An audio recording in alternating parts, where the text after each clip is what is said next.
নতুনভাবে সবাই একে একে প্রবেশ করা শুরু করল। সারিহা একটা বড় হাসি নিয়ে আরহামকে স্বাগত জানাতে এগিয়ে এলো। তিনি তখনও আরহামকে চিনতে পারেন। তিনি ভেবেছিলেন তিনি হয়তো কোনো বড় বিনিয়োগকারী বা বিদেশি অতিথি।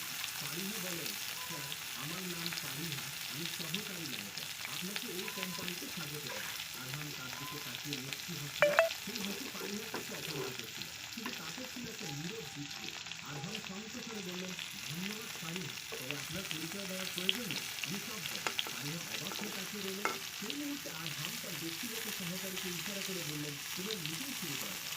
সভার শুরুতেই আরহাম একটা বড় স্ক্রিন চালু করে। স্ক্রিনে সেই সিসিটিভি ফুটেজটি চলতে শুরু করে, যেখানে হামিদের উপর মিথ্যে চুরির অভিযোগ আনা হয়েছিল। সবাই হতভম্ব হয়ে দেখছিল কিভাবে সারিহা একটা নিরীহ মানুষকে সবার সামনে অপমান করেছিল।